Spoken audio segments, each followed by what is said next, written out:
So I was invited to the Logitech G Lenovo showcase here in New Zealand, where both brands rolled out what looked like their full 2025 gaming hardware lineup, unless they're hiding something else for later this year.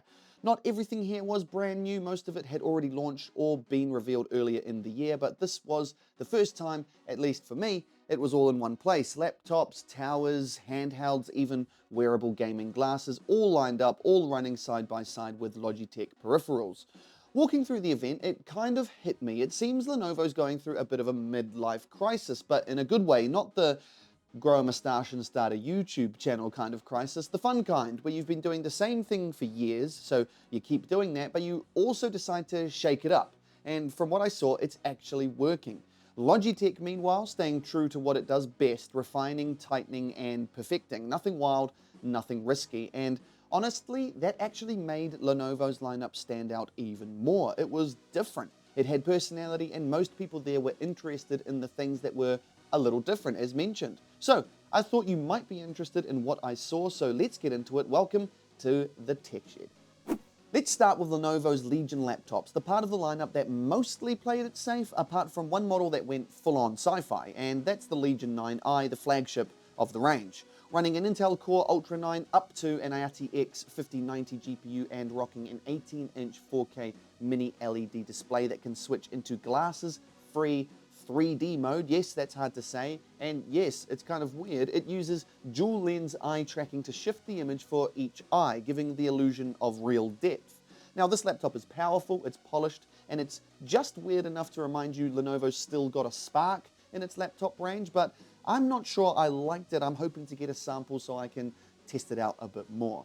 Below that, the Legion Pro 7i and Pro 5i balance power and practicality. The 7i goes up to an RTX 5090, the 5i up to a 5070 Ti, both with high refresh OLED screens up to 240Hz, and cold front hypercooling keeps things quiet and civilized. And then there's the Legion 7i and 5i, not the Pro versions if you're getting a little bit confused. These slim things down further, still running up to an RTX 5070, but with a more portable design.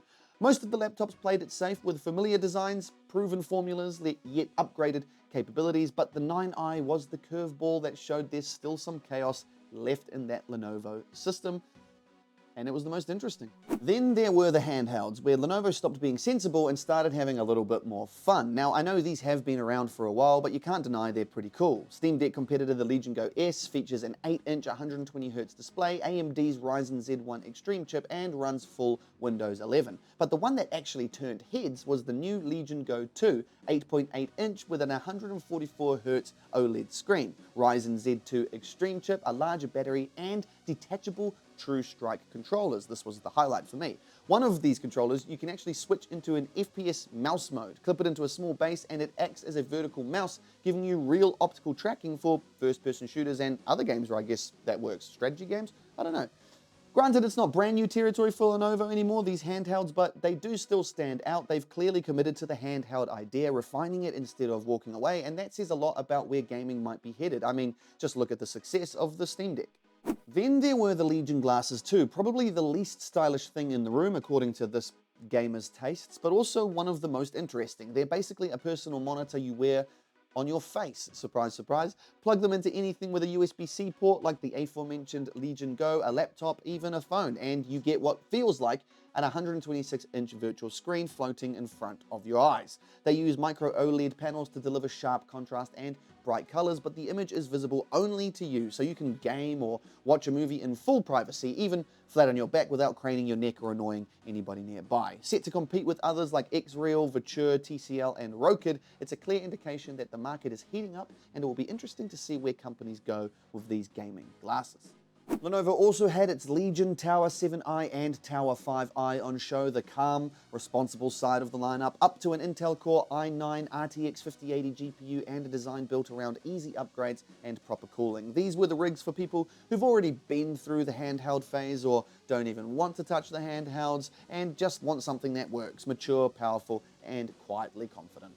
Now, on the other side of the room, Logitech wasn't having any kind of crisis, midlife or otherwise. It was just doing what Logitech does. The Astro A20 X wireless headset brings PlaySync audio, letting you swap between two systems instantly, and it offers around 90 hours of battery life.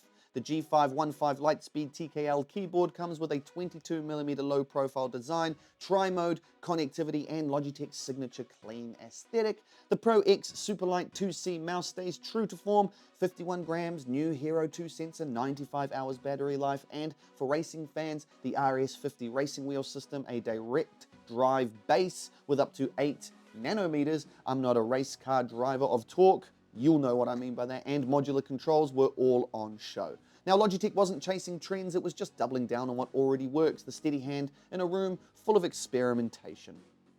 Nice. So yeah, that was the showcase. Some of the things I got to use, a lot of them, most of them I didn't, and it was a very short wrap-up of what was there. If I gave you every single spec, we'd be here all day. The general feeling I got was, yes, Lenovo might be going through a bit of a midlife crisis, but is it the kind that actually pays off? Crisis probably isn't the best word. They're trying new ideas, refining the weird ones, and it seems like they're trying to prove that gaming hardware doesn't have to be predictable to be good. And from what I saw, that's what got the most interest out of everyone, including myself, honestly.